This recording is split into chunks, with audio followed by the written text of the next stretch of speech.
Eleições 2024. As convenções partidárias para deliberar sobre coligações e escolher candidatas e candidatos às prefeituras, bem como ao cargo de vereador, podem ser realizadas até 5 de agosto. E é para falar sobre esse e outros assuntos que está aqui no Jornal do Meio-Dia o advogado especialista em direito eleitoral, José Antônio Rosa. Boa tarde e seja bem-vindo aqui ao Jornal do Meio-Dia. Boa tarde, Lúcio. Boa tarde a todos os amigos e ouvintes do Jornal do Meio-Dia.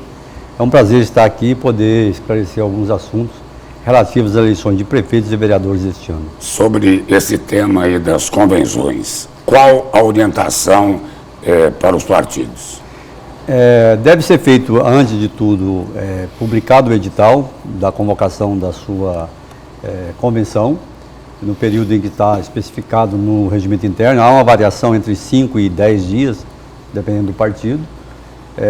A data para se fazer essas convenções é do dia 20 de julho ao dia 5 de agosto, impreterivelmente, isso é a data limite, do 5 de agosto. E após feita a realização das convenções, escolhidos os candidatos a vereadores, os seus números, a quantidade de mulheres de 30%, deve ser encaminhado em 24 horas a ata da realização da convenção no Candex, ou então encaminhado fisicamente para a Justiça Eleitoral, ou publicado, e logo em seguida está apto já a fazer o pedido de registro de candidatura. No aspecto geral da eleição de 2020 para essa eleição agora, tem alguma mudança significativa? Não muitas. A mudança mais significativa é com relação aos valores a serem gastos pelas prefeituras e pelos candidatos nas eleições. Cuiabá, por exemplo, o candidato a prefeito deve chegar aí perto, ou chegou, foi publicado agora no dia 20, mas 18 milhões mais ou menos. Nos dois turnos? No primeiro turno, mais o valor do segundo turno.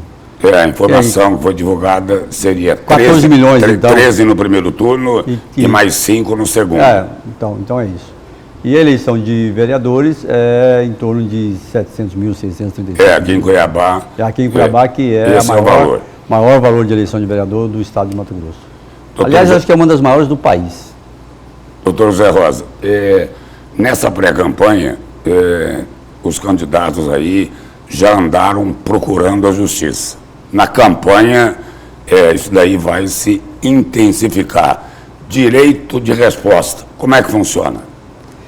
Com relação à demanda da Justiça Eleitoral das candidaturas, principalmente a prefeito, ela sempre foi muito intensa. Isso é motivado pela mudança da lei eleitoral, que a cada eleição que passa, muda-se a lei eleitoral e aí ficam assim, os candidatos meio perdidos. Ou não sabem, ou fingem que não sabem, ou querem usar de alguma forma para camuflar o que estão usando. E acaba motivando aí uma ação judicial, caindo ainda na Justiça Eleitoral. Com relação ao direito de resposta, continua a mesma coisa. O direito de resposta, ele toda vez que alguém for acusado, for denegrido a imagem do candidato, no rádio, na TV, em jornais, ou em sites, ou mesmo em plataformas, ele tem o direito de resposta com o mesmo tempo que tenha sido acusado.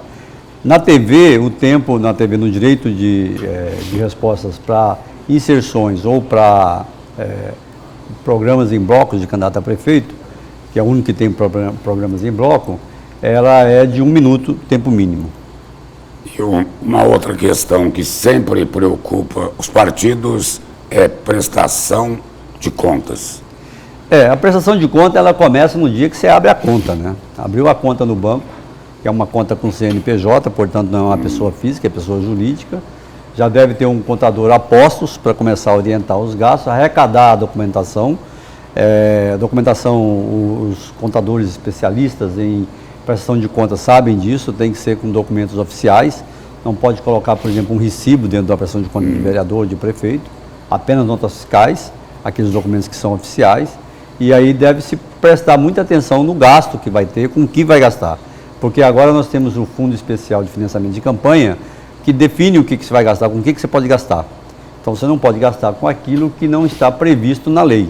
Pode gastar só aquilo que está previsto na lei. que gastar diferente disso vai ter que devolver o dinheiro para o governo federal. E cassação de mandato. Fake news da cassação de mandato. O que mais pode cassar o mandato do candidato? Compra de voto, que é o mais tradicional de todos, né?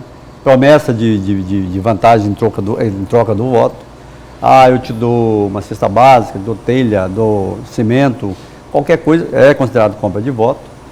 Nós temos casos aí pelo Brasil afora que deu uma bolacha para uma pessoa, um saco de bolacha, e foi cassado por isso, porque considerou que era compra de voto, porque foi no dia da eleição. A fake news preocupa também. A fake news, com a nova mudança da regra do TSE, na regulamentação da lei, porque a fake news acabou não sendo regulamentada pelo Congresso Nacional.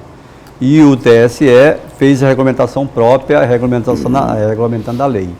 E a fake news, usada de forma como vem sendo usada pelas pessoas, como usaram, por exemplo, na eleição de presidente da República na passada, ela foi usada de forma a você causar um desequilíbrio na campanha.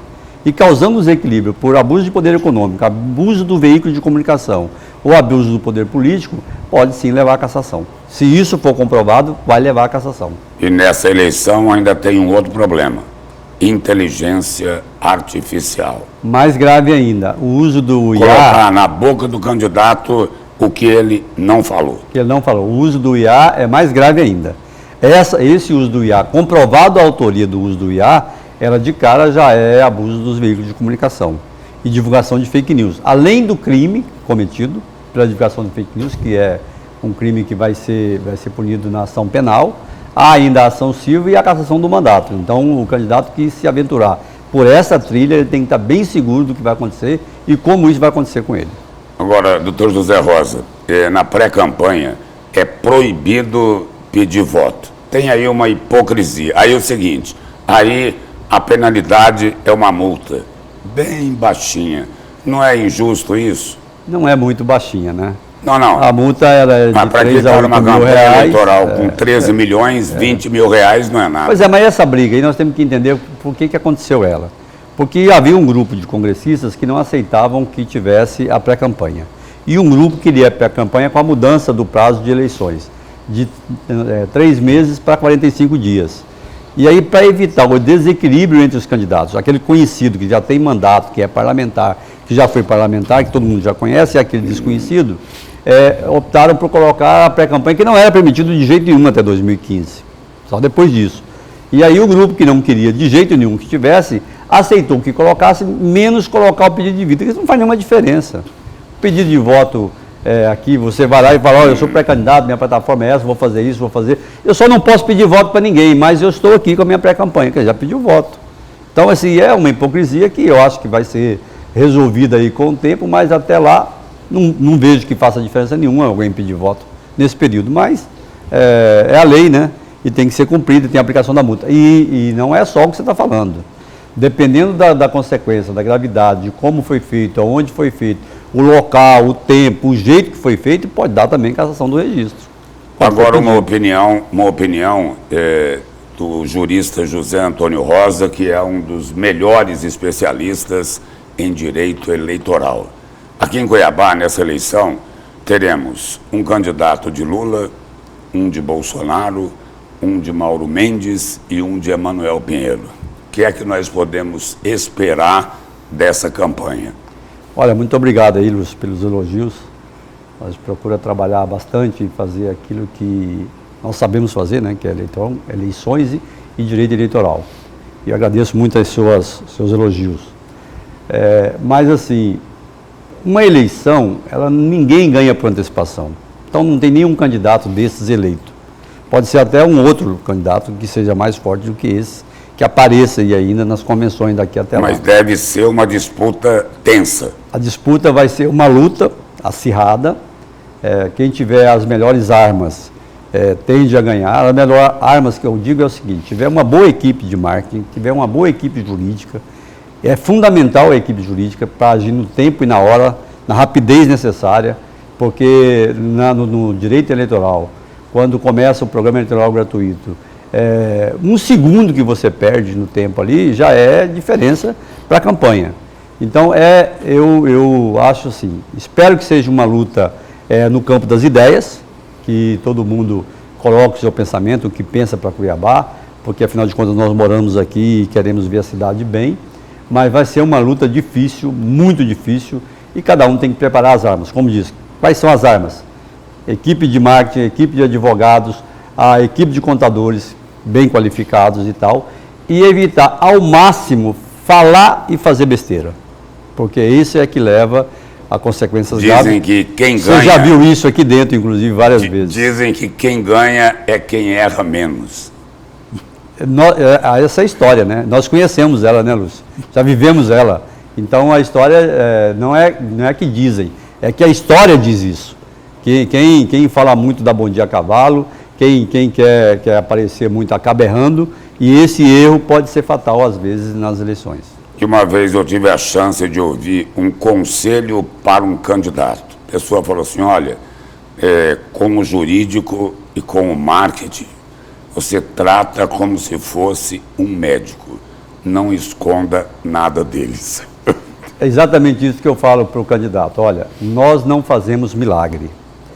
O jurídico, o advogado, não faz milagre. Nem o marketing não faz milagre. Então é preciso que tenha clareza no que está fazendo e que ouça a ambos, tanto o advogado quanto o marketing. Caso isso não aconteça, quando ele não escuta, ele acaba tendo problema. É muito simples, num debate, por exemplo, nós já vimos isso aqui na própria TV, aqui. Um determinado assunto, você pular o assunto, falar, eu não estou preparado para responder a ele agora, e depois você responder, não, eu não, mas você querer ganhar tempo e pular na frente e dizer, não, isso é assim, assim, assado, e não sendo, as consequências vêm, não é nem a cavalo, vem a galope, né? E aí o resultado pode ser a perda da eleição. Doutor Zé Rosa, obrigado pela presença e pelas informações aqui no Jornal do Meio-Dia.